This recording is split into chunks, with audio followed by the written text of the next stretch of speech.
Thank you, President, and good afternoon, friends.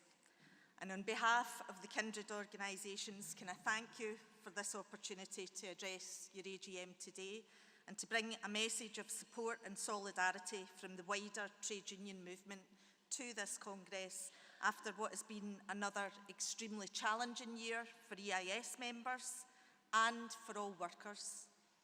Another year where you have stood together and ably met the challenges you faced, not only through the outstanding leadership and boundless energy of your General Secretary, Andrea Bradley, and the whole EIS staff team, but also through the efforts of every single one of you in this hall. And as I never tire of saying, the most important leaders we have in the trade union movement are not found at General Secretary level or on the top table at conferences like this. It is you, the leaders in our communities, in our workplaces, on our picket lines, in our schools, our colleges and our universities. It is all of you working tirelessly on a voluntary basis to stand up for your members that makes the magic of trade unionism happen.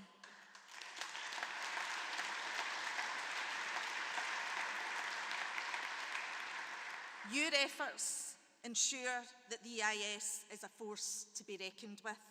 The work that you have put in over decades to organise, to collectivise in your workplaces is what stands testament to the reasons why the EIS has been able to stand up, fight back and defend its members through the challenges of austerity, public sector cuts, the COVID pandemic, and in more recent years, the cost of living scandal that we are still suffering.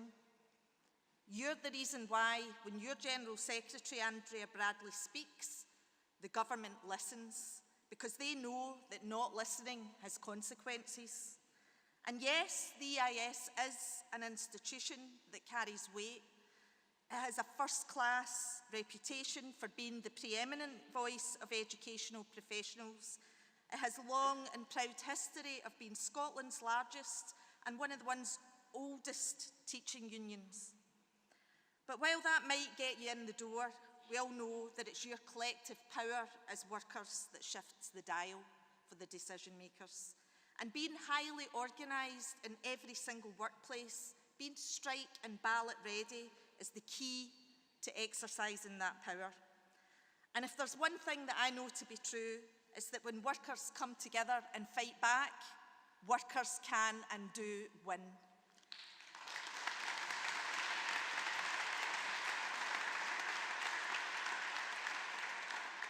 So I'm going to praise every single person here today because you know what winning looks like. In recent years, you've fought back and delivered for your members, forcing the Scottish Government and COSLA to find more money for hard-pressed teachers' pay packets at the height of the cost of living crisis. And just recently, ahead of the elections, to come up with a package to meet their long overdue promises on staffing levels, workload and classroom time. That is the power of being in a strong strike-ready union, and that is the power of the EIS.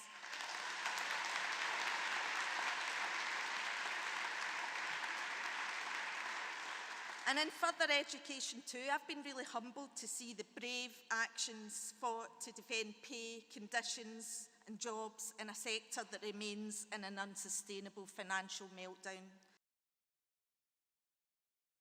In our recent elections, that passion to deliver for our members is something that's going to be very, very important moving forward. Over the past 2 years, our movement has been on the front line and standing against the cynical organising by extremist forces in our communities. Forces that call us woke because we care, because we offer our solidarity to some of the most vulnerable, while they seek to divide, to scapegoat and to blame. The recent election results simply confirmed the reckoning that we've warned those in government was coming. But they also confirmed that our movement's role in rebuilding class politics and class consciousness is absolutely critical. Because as a trade union movement, we can no longer accept austerity continuing to cause carnage in our communities.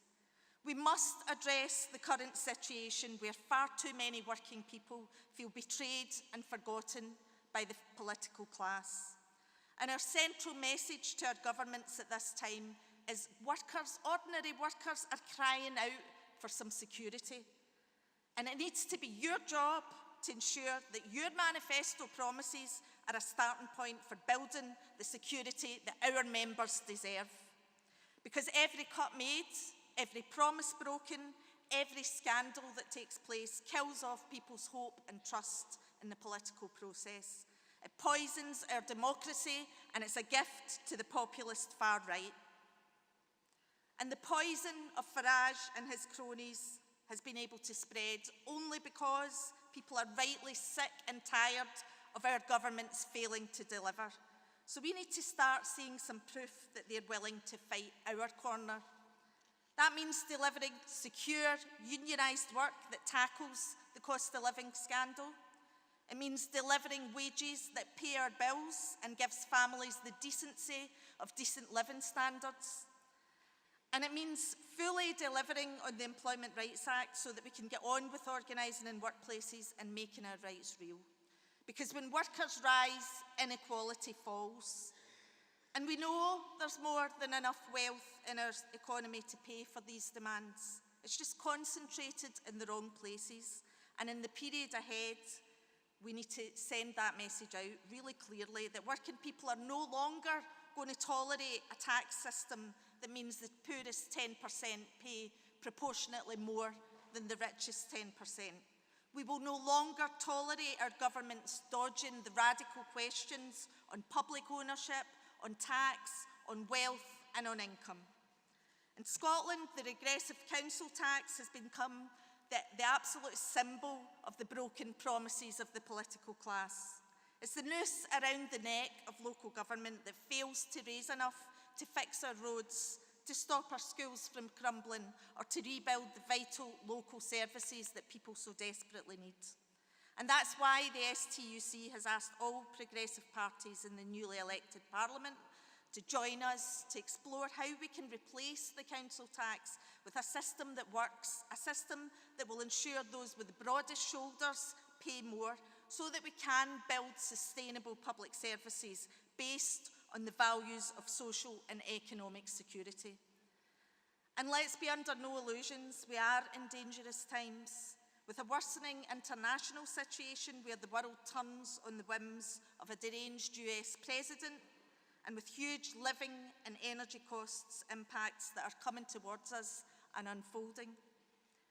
We're going to need to fight hard in the period ahead for our values and our members with every single lever that we have at our disposal.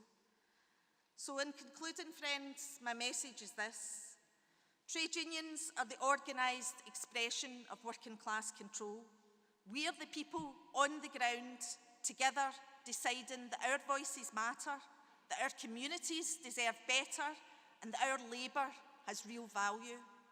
Scotland has the wealth, we have the talent, and we have the resources to build a fairer economy, one that offers real security for all Scotland's people. We need to call on the politicians to make that their mission going forward. And when times get difficult, we will be ready. We will meet the struggle head on. We will exercise our power as a collective. We will be loud, proud and strong and unapologetic in our demands, because we are no longer going to accept the script being written for us. We, the workers, need to be the authors of our own future, and there can be no more allowing that script to be written by the bosses or the billionaires. We are going to start writing our own story. Solidarity to all of you. Thank you very much.